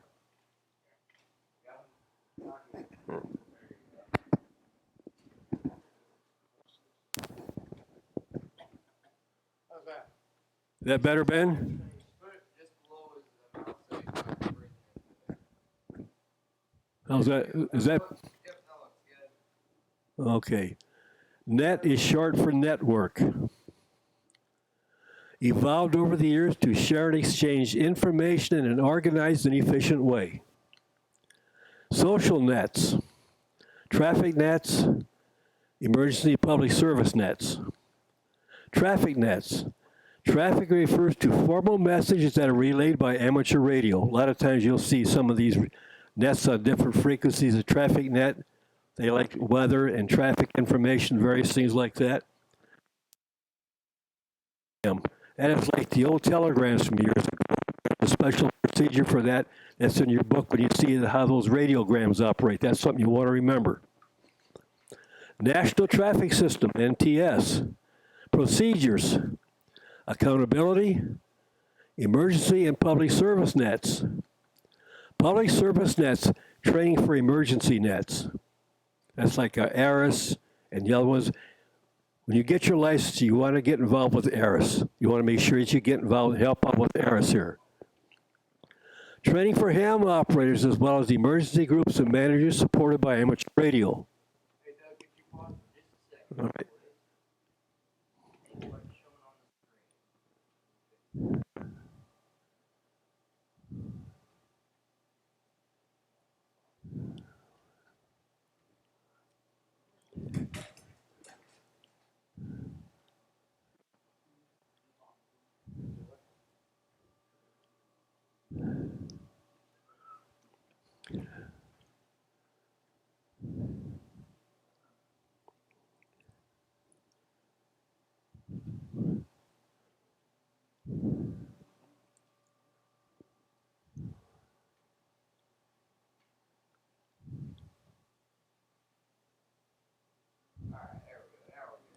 Okay, public service nets, training for emergency net, training for ham operators as well as emergency groups that's supported by amateur radio.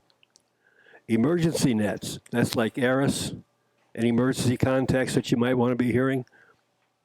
Net structure, net control station. Traffic cop who controls the form like the nets. You got different kind of nets. You got several different nets on the different bands. They all work the same way.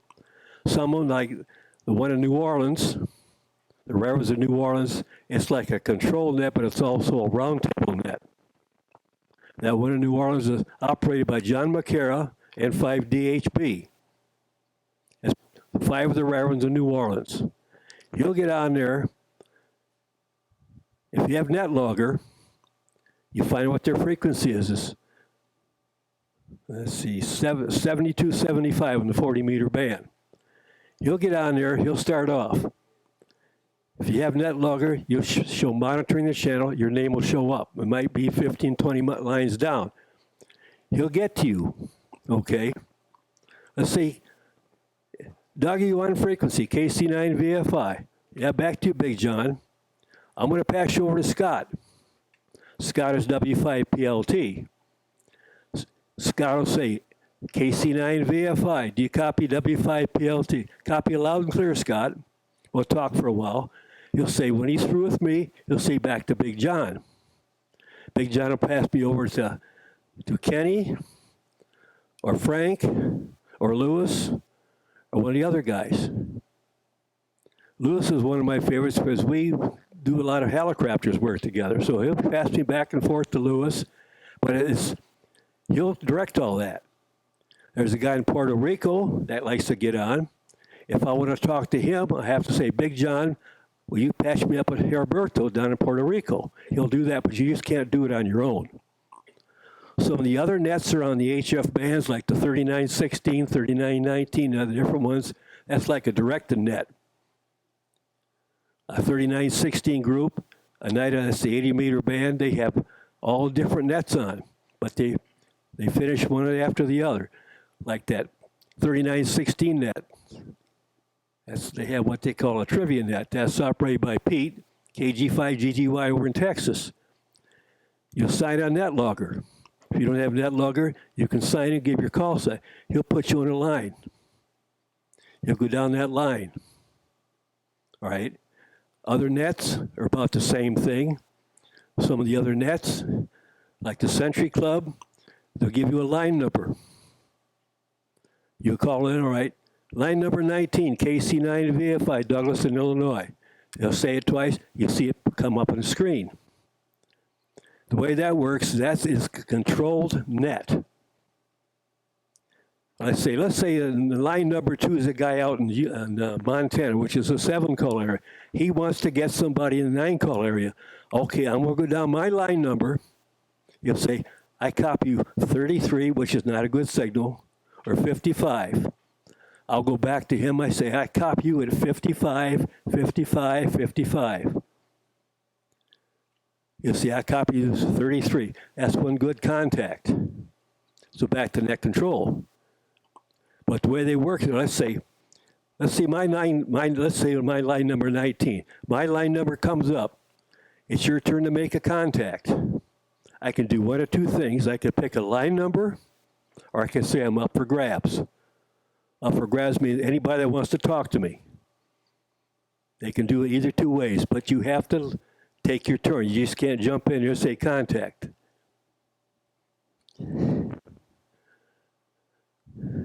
Check in, check out procedures. When you check in, you give them your call sign. If you belong to a certain net like I do, you give them your number. Like the one in New Orleans, I'm associate number 105 or 104, so they know who I am. Some of the other nets, if you know what your number is, they can pull up and you know exactly who you are. Priority, emergency access to net control. Communications discipline is very vital. Learn and follow procedures. Speak only when directed, and only to whom directed. That's one of the rules on a net. That's why you got a net controller for. You just can't jump in there and butt into a contact. You have to wait your turn, even on their 2-meter net. No matter what net you're on, you have to wait your turn. Follow through with your commitments. There's a radiogram right there. You see that W1FM? That's in the northeastern, that's around the New York area. That's what they call a radiogram. Need more cots and sanitation kits at all 5 shelters. Joe Smith, shelter manager. That's like a telegram. It's called a radiogram. I hear some of that once in a while in the bands. You hear that on there sometimes. Supporting emergency operations. One of the most important reasons for the existence of amateur radio. Get involved and use what you've learned. I cannot stress this enough. Once you get your license, use your privileges, hands-on experience. You're going to learn more from that than anything else. Don't be microphone shy. We got several nets. We got several managers, amateurs that'll help you through it. But just you got hands-on experience. That's the best way to learn it. Get your radios. Get on the air.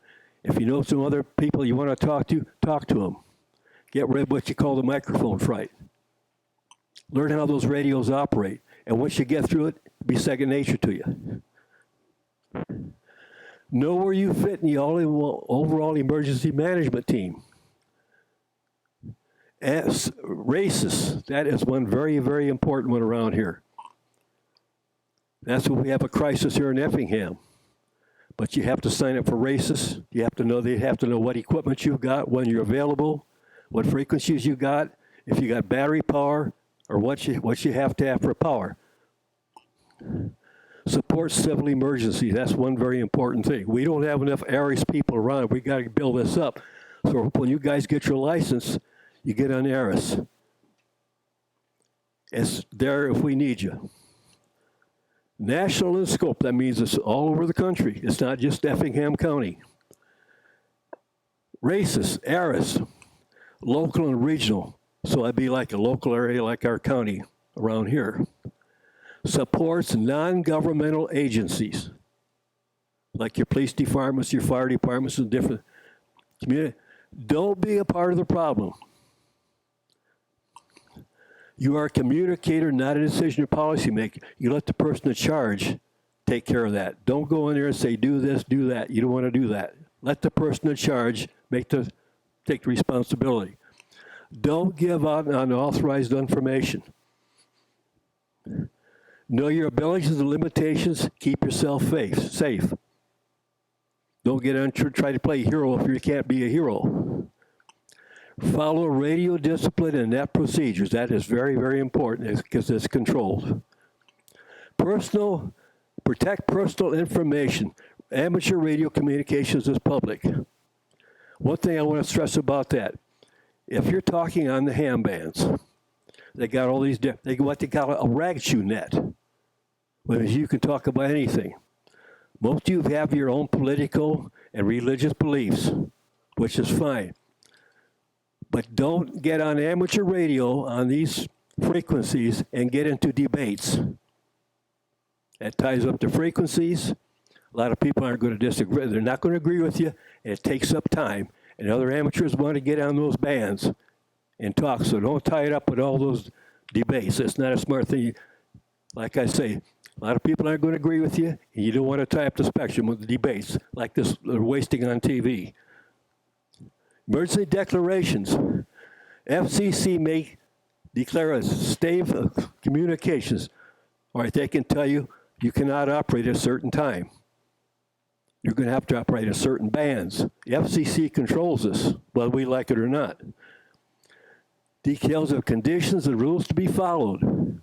Specific communications through website and ARL bulletins, NTS, and on the air. Avoid operating on restricted frequencies and engage in relief efforts.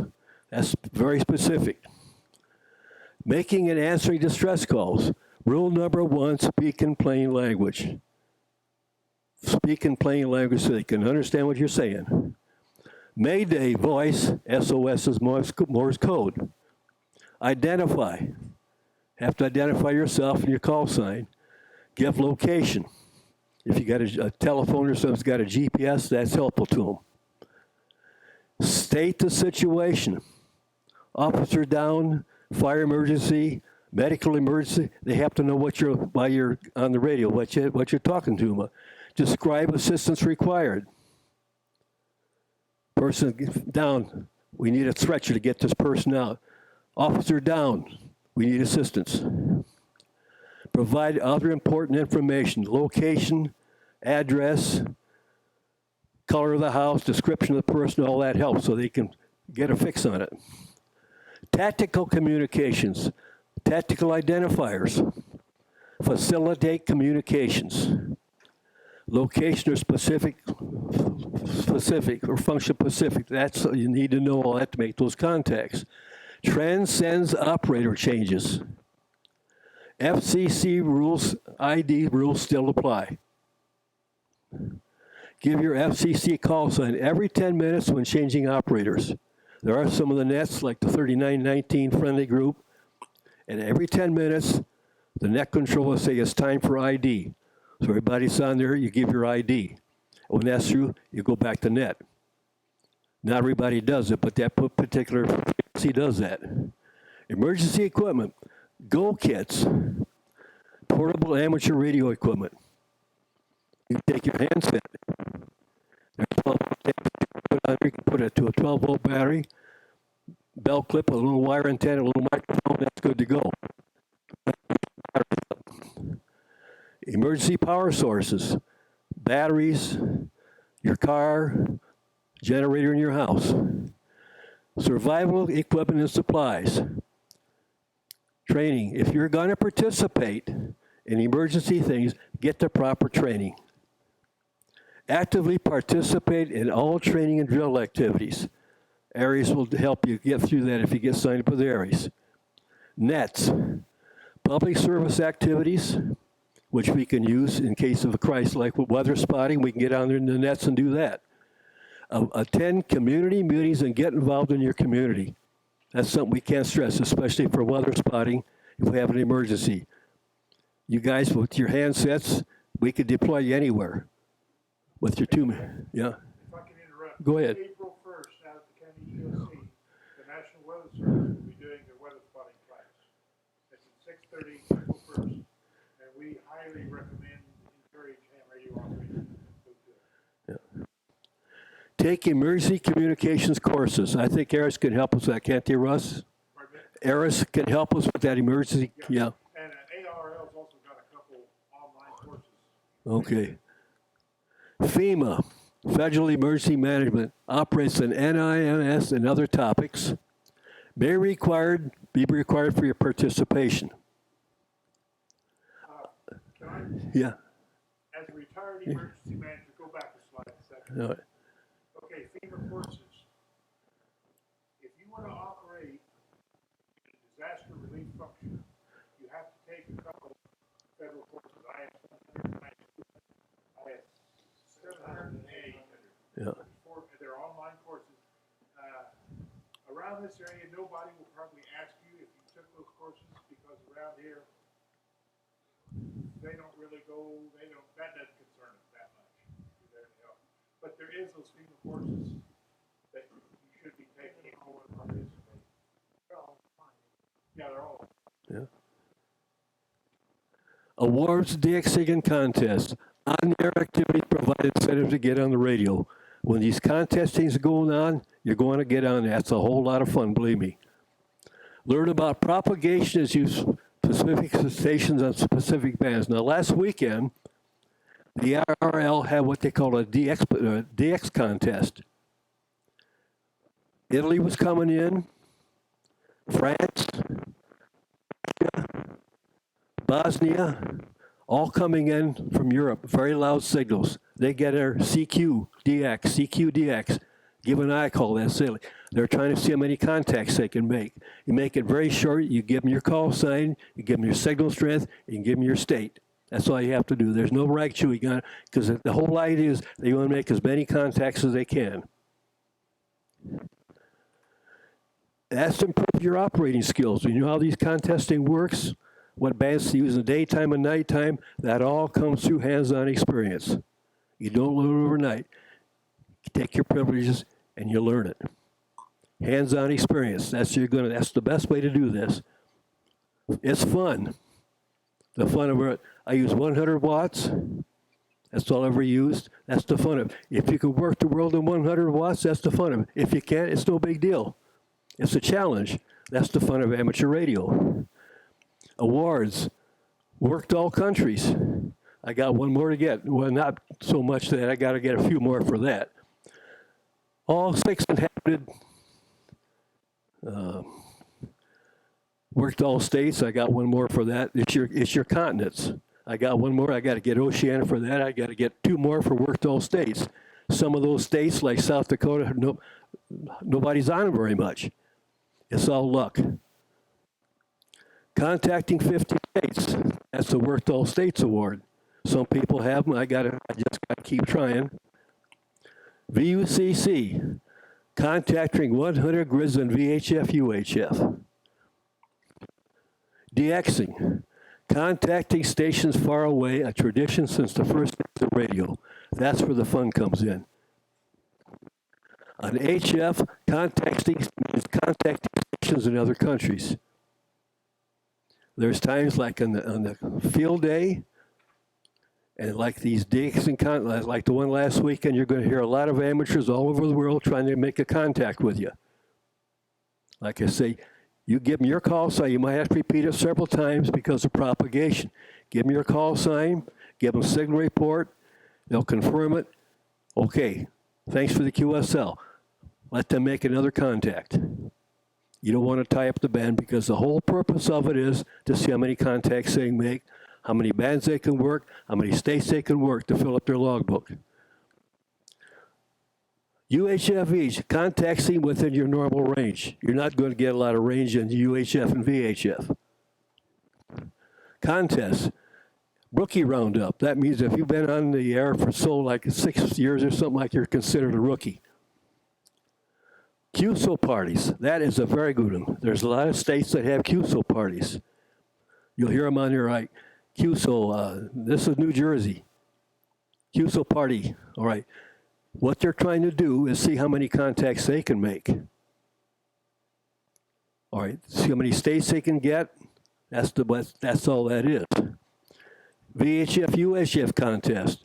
CQ Worldwide DX is a big one. That is the big one. They had that last weekend. It's usually in the summer. Sometimes it's, if you get your QST magazine, it'll show you.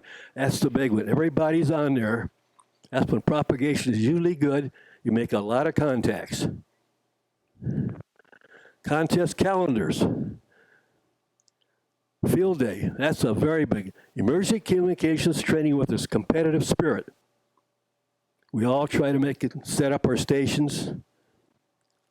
Set up portable station antenna in the field, mobile, anywhere, as making many contacts as possible. You're not restricted to bands. You just have to stay within your privileges.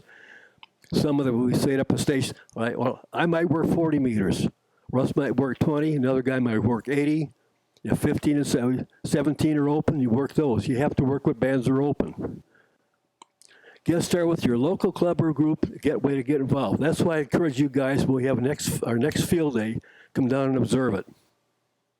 When that 10-meter band opens up, if it does, you make a lot of contacts in that 10-meter band with very few power. That's where it's going to be. Okay. Yep. Special events. Communicate with some local, like down in Florida, they have the Daytona race. They'll have a special event station on. Like some of the hospitals will have a special event station. It could be anything. Like we could have a 100th anniversary of our club. That'd be a special event station. Demonstration stations up for public display. That's one thing we want to do, like at field day.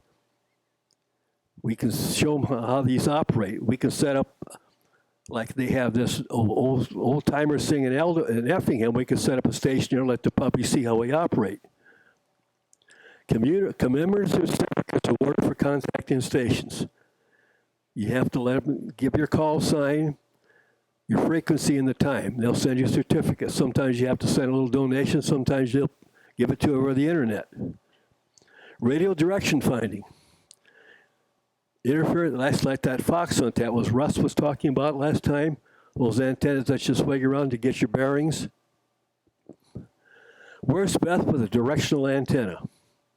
Like that one Russ had. You swing around like that to get your station. Fox hunting competitions for a funny emergency thing to come, opportunity to learn and practice. Have another Fox hunt, you guys come with and see how it works. It's radio direction finding.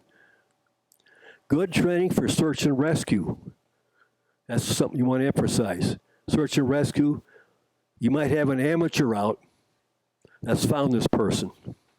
They'll contact you. All right, this is the coordinates. We found them. You can give that to emergency service. They can zone in on it. That helps them find it. Amateur satellites. Oscar, orbiting satellites carrying amateur radio. That's all that means. Modes. FM, analog, sideband, and CW. CW is continuous wave. Digital. You got these new digital frequencies out, like FT8, FT9J, all these other ones. International Space Station. Satellite terms. Uplink, when you're talking up to the satellite. Downlink is when you're talking down to it. Now, some of these you might uplink on 2 meters, downlink on 440. Depends on how you do it. But you want to get them linked together. Beacon, signal from satellite from information about satellite operation. They also have beacon stations on the different bands. You can see our propagation. They got them all over the world. You'll see it if you pull up that DX beacons. You can find out what propagation is. Doppler shift in frequency due to relative motion between the satellite and Earth. You get that twisting. Leo, low Earth orbit. Spin fading caused by the rotation of the satellite. You know, they're not always stable.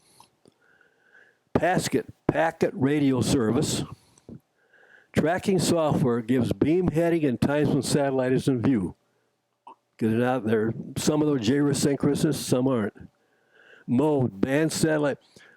Downlink, like you've up, all right, 70 centimeters up, which is 440 uplink, you're 2 meters downlink. So it's like duplexing. You're talking on one, receiving on another. Other special modes, slow scan TV. That's not very commonly used. It's like the old analog TV, but it's a much slower rate. That's mostly used in 70 centimeter band. It's a very slow thing. You can set up your own station. Somebody's got the equipment on the other end. They can, just like I'm talking right now, they'll be able to hear me and see me. Sending snapshot pictures. That's almost like donating on email. One frame every few seconds.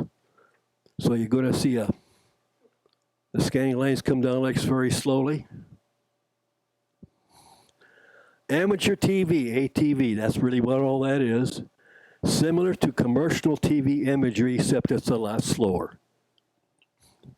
Using analog TV format, NTSC. Other special modes, radio control.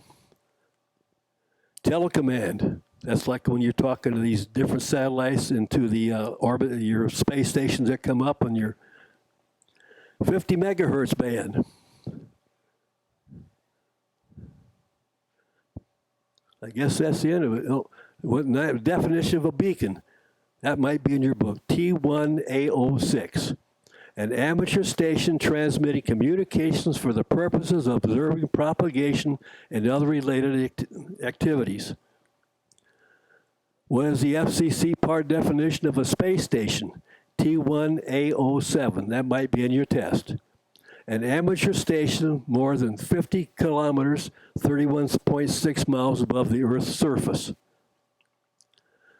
When do the FCC rules not apply to the operation of an amateur station? Never.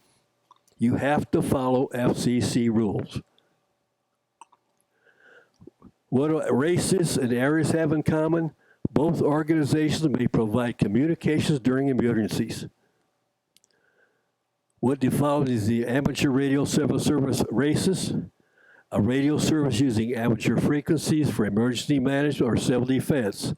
A radio service using amateur stations for emergency management or civil defense communications. An emergency service using amateur certified by a civil defense organization. Which of the following is an accepted? Could you go back to that? All right. You notice one of them says frequencies, one says amateur station, one says amateur frequency, and then amateur operators. When you're a member of RACES, you are under the control of the local emergency management agency. You're under their control. With ARES, you aren't. But with RACES, you are under their control. Yeah. They can use you as the operator. They can use your equipment and your frequencies to do whatever they have to do to get things done. That's RACES. Yeah. Whereas ARES is all volunteer. If you're a RACES member, you can't tell the emergency manager to go take a hike. With ARES, you can. Yeah. Which of the following is an accepted practice to get to immediate attention with net control in a pertinent emergency? Begin your transmission by saying priority or emergency followed by your call sign. But you better have a reason to do it. Don't just I got a flat tire. You don't want to do that. It has to be life or death. You see somebody injured in the road, you go by, you see a house fire, you get on the radio and you tell them where you're at and you get your help. That's the purpose of that. It's not just to make false calls because that'll get you in a lot of trouble. Accepted practice for an amateur radio is checked into a net. Remain on frequency without transmitting until asked to do so by net control. That is very important. You don't want to butt in. The net control is the one that control it. Like Ben here on our nets, I could be number one, Russ could be number two, so he takes them right in order. No matter what net you're on, they do that. Even on the HF nets, you just can't jump in there. You got to remember that. Character good traffic handling, T2CO. That's something that might be in your test also. passing messages exactly as received. That's on your radiograms. Our amateur station control operators ever operate out of their license class. You can if it's a dire emergency. Let's say I'm going down the highway and I see a police officer getting knocked down. I can pick up their patrol car radio and say, "Mayday, officer down." You don't have to be on that. You can do that. Amateur radio operators, we can do that. You give them all the information you can, try to give them the car number and their badge number, and they'll send out help. We can do that. Okay, like I said, only in situations necessary and involving the immediate safety of health and life or protection of property. Yeah. Just from a perspective, if you're ever in an emergency where there's an officer down, if you say anything, location is the Yeah, yeah. even if they don't know what the problem is, the telecommunicator hears somebody else's voice in their head. So that's the most critical thing. It is, but John Q. Public, as a rule, won't do. They won't. I don't think they'll say anything to it. But as amateur operators, you want to identify yourself. I'm an amateur radio operator. My call sign, officer down, tell them exactly where they're at. They're not going to write you up, and the FCC won't bother you for it. And one step further, it's not just ham radio operators that can do that. Anybody can use any frequency to get life and death messages through. And we could get on WCRA's frequency, if that's what we needed to do to get help. John Public could get on ham frequencies. Anybody can use any frequency for life or death. Yeah.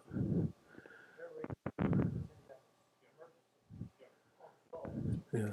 What information is contained in the preamble of a formal traffic message? That might be on your test also. P2C1.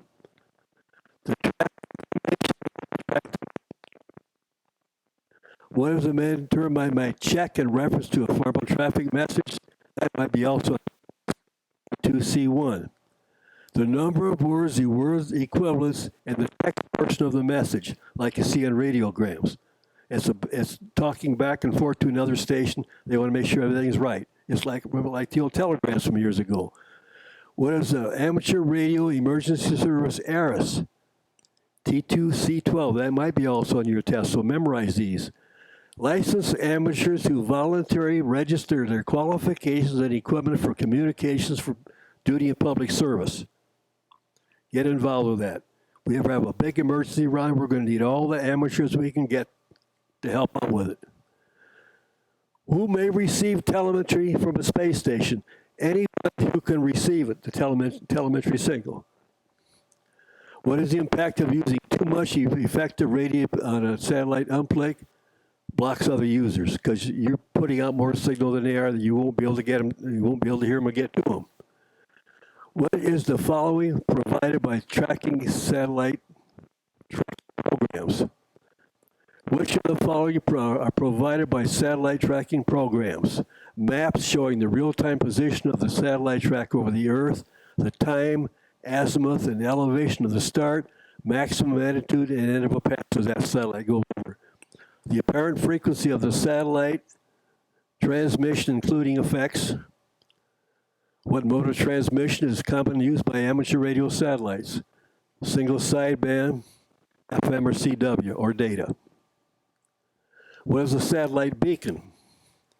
T8505. That might also be on your test. A transmission from a satellite that contains status information, like you're getting on your TV signals and your cell phones and stuff like that.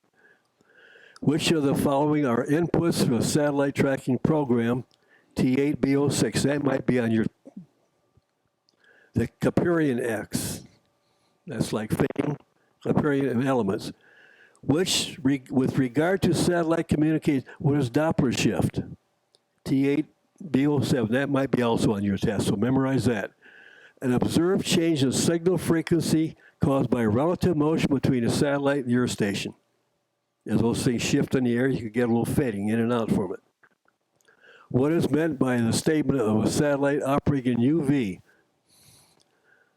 The satellite uplink is on the 70-meter band, which is 440. The downlink is on the 2-meter band. Portions of the 2-meter band, the band plans are for satellite operation. Fading of satellite signals. Rotation of the signals, the satellites and the antennas on the side. They will spin in the air. What does initials LEO tell you about an amateur satellite? The satellite is in low Earth orbit and might not be as high up in the sky. Hey, Doug, Yeah. interject Yeah, another. go ahead. Low Earth orbit, those are the satellites that come over, and you've only got a short window of using them. The International Space Station is at 250 miles. When it comes over the top, you've only got about 4 or 5 minutes to talk to it.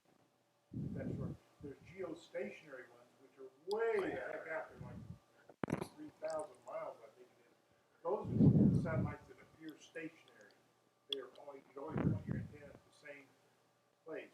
So with the low Earth orbit, that's when you've got to move your antenna to go trace the orbit to follow the satellite to it. Which of the following is a good way to judge whether your uplink power is neither too high or too low? T8B1, 2. Signal strength and the downlink should be the same as at the beacon frequency. Which of the following methods is used to locate signal, noise sources of noise, signal, or jamming? Radio direction finding. Like sometimes your power lines, you get noise in your house, you don't know what it is. You can do this, like with a fire, you can find out exactly where that noise is. And utility companies will usually come on and help you with it. Which of the items would be useful for a hidden transmitter hunt? A directional antenna, which you can make yourself, a tape measure antenna. Well, I said it a couple weeks ago. What operating frequency involves contacting as many stations as possible during a specific time? Contesting. There's contesting all the time. If you get the QST magazine, it'll tell you that. But contesting doesn't mean a brag shoe.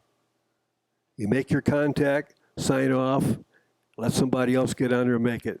It's not like a net. Contesting means that they're trying to make as many contacts as they can, see what countries they got, what bands they're on.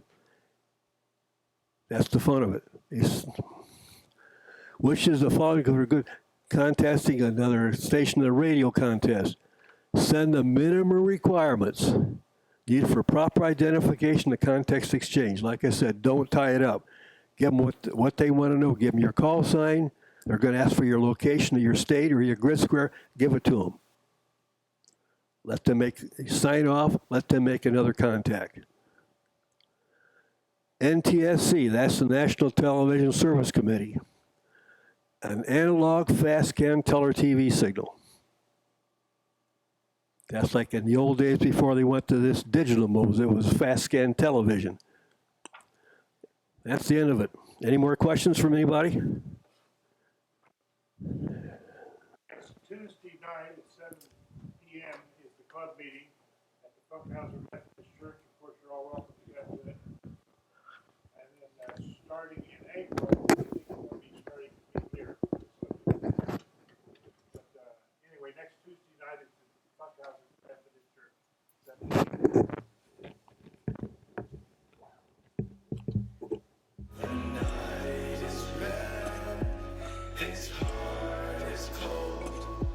His lungs are blown, the stranger's mask.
Feel uninvited. Left home in West LA. I'm not excited.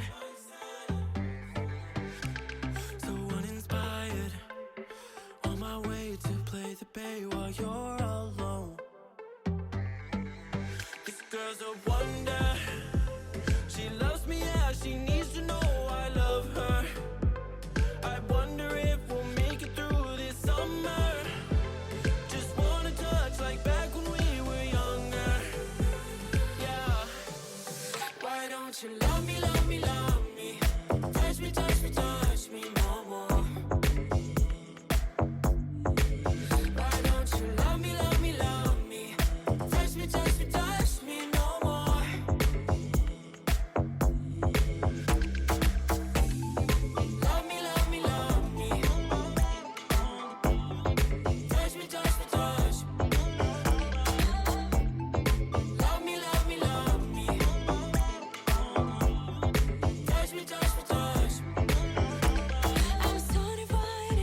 boy some trouble. When he's around, my problems seem like double. His stupid eyes put me on ice, so no, no. Don't slow me down, don't wanna do this solo. Why don't you love me, love me, love me? Touch me, touch me, touch me no more. Why don't you love me, love me, love me? Touch me, touch me, touch me no more.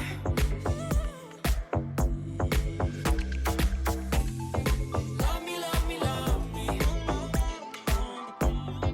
Touch me, touch me, touch me. Love me, love me, love me. Touch me, touch me, touch me. I can't help myself, you're a drug to me. I just can't get enough. I know this is love, so come close to me while we're still young. Why don't you love me, love me, love me? Touch me, touch me, touch me no more. Why don't you love me, love me, love me? Touch me, touch me, touch me no more.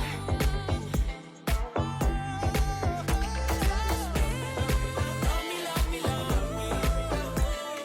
Touch me, touch me, touch me, touch me, touch me, touch me, touch me. Love me, love me, love me. Touch me, touch me, touch me, touch me, touch me, touch me, touch me, touch me.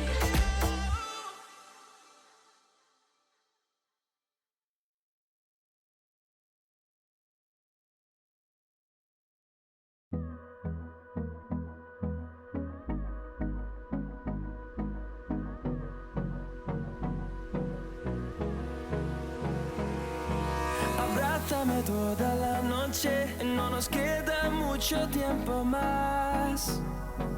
No quiero perder lo que queda. Seguimos